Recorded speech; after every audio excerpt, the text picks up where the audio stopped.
Okay, thank you. What a great day in Georgia. Man, I'm so excited to be here. I want to thank you to the NRA. Thank you, thank you, thank you. God bless you. You guys single-handedly may have saved our republic last year. God bless you for that. It is so humbling to be here before you today. Being in the United States Senate is new to me. I spent my career in the real world where you live. It's a different world in Washington. It's humbling. I was talking to my wife the other night. It reminded me how humbling it is. I said, babe, did you ever think in your wildest dream that I'd be in the United States Senate? She said, honey, I hate to tell you this. You were never in my wildest dream. Folks, I wanted to come today because my mission in life is to call this crisis. We have another shot at it, but we are still in the middle of it. I believe this is the most dangerous crisis in the history of our republic. I think it has three dimensions. The first dimension is we have a global security crisis. The world may be more difficult and more dangerous than any time in my lifetime. The second dimension is we have a debt crisis. My wife says I can bring any cocktail party to its knees talking about this, but it's what I do. We have got to solve this. What I want to talk today about, though, may be more serious than either of those, because I believe this one is republic threatening. Today, we have a constitutional crisis. I don't use those words lightly. And not only that, they're not just my words.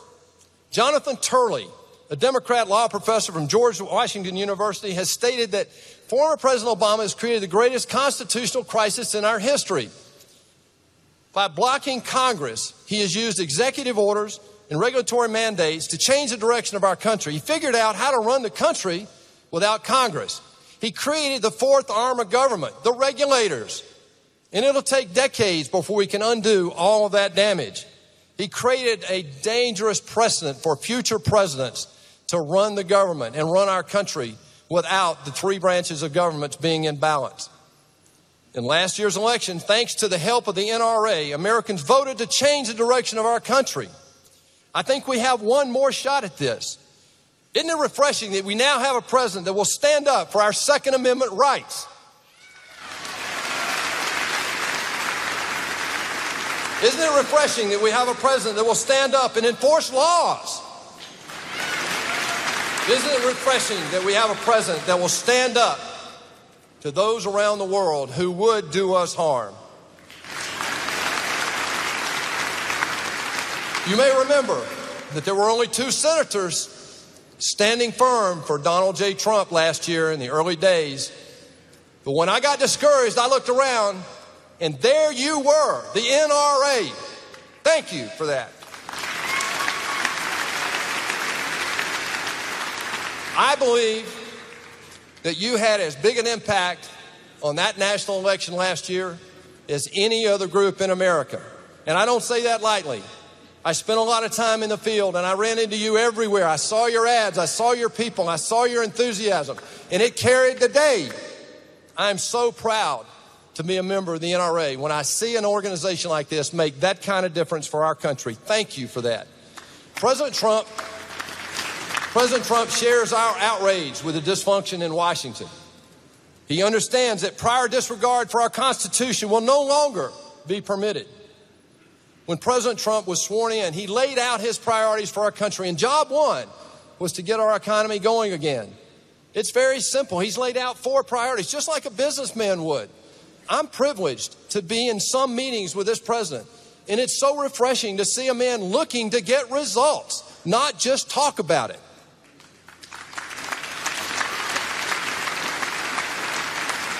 This year, tomorrow actually is the last day of his first 100 days. And I will tell you, it's been a whopping success. I was asked the other day, give him a grade. I said, well, you know, it's absolutely an A+. If I could give him anything higher, I would. I see this man moving in so many directions. He's moving at a business pace, not a bureaucratic pace. He's moving to pull back the regulations that have sucked the very life out of this economy over the last 8 years. He is fighting hard to bring justice back to our country. He nominated Neil Gorsuch, and I'm so proud to be a member of the Senate that just a few weeks ago we stood up to the first ever partisan filibuster attempt to block a nominee from the United States Supreme Court, and we confirmed Neil Gorsuch to the United States Supreme Court. President Trump called on Congress to fix this debacle called Obamacare, and we're well on the way to do just that. And lastly, he is going to, one way or the other, clean up this archaic tax system that we have in the United States. And you know what? People like you and me are listening. Consumer confidence is at a 20-year high. CEO confidence has not been higher in 13 years. Manufacturers have not been this enthusiastic about investing capital to grow jobs in 20 years. In addition, this president is enforcing federal law. He will stop the insanity called sanctuary cities, y'all.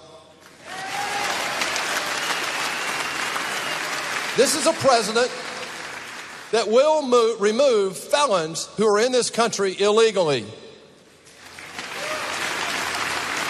This is a president that doesn't veto things that will reverse onerous rules that violate our rights as Americans. I actually put a bill in recently that actually scrapped an Obama-era rule that was put in last year that threatened due process and Second Amendment rights. And you know what? He's already signed that sucker into law.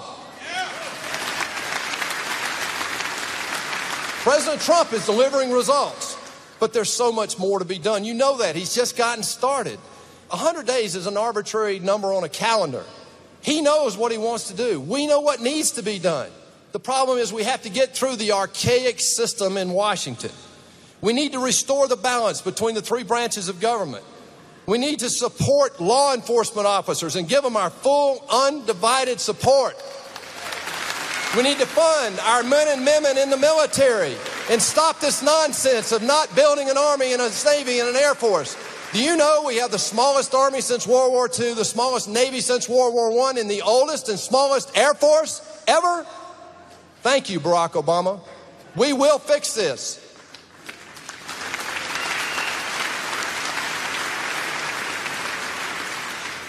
I'm not going to say a lot about the wall.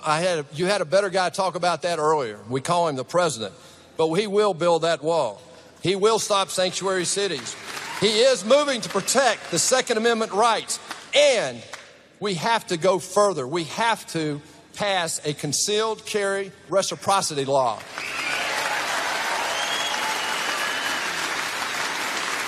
I thought I might get a little rise out of you with that one. We need to fill 127 federal and circuit judge openings that we have right now across this country. This president has told us that that's also job one. And finally, folks, after 230 years, it's finally time to bring term limits to the United States Congress.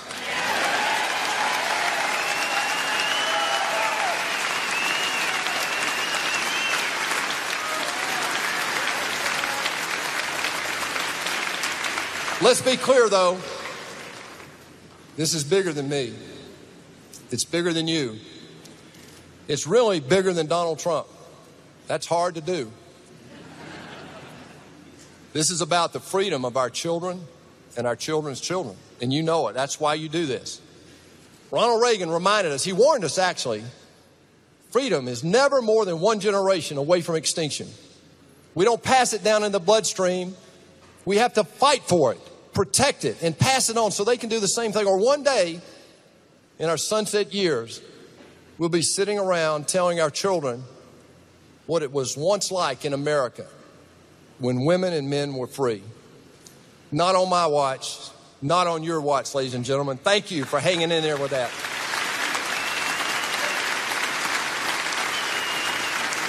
We have a real moment of opportunity. What we did in November last year is the first step. But now the real heavy lifting starts. We absolutely have to get back to our founding principles. And ladies and gentlemen, electing Donald Trump is going to be easy compared to what I'm about to tell you. We have gotten so far away from these things, and I mean it. This is why I ran. I saw this as a business guy. I saw it as a father. I saw it as a husband. I saw it as a private citizen. But we have to get back to our founding principles. It's just this simple. Economic opportunity for everyone. Fiscal responsibility. Limited government. And finally, individual liberty.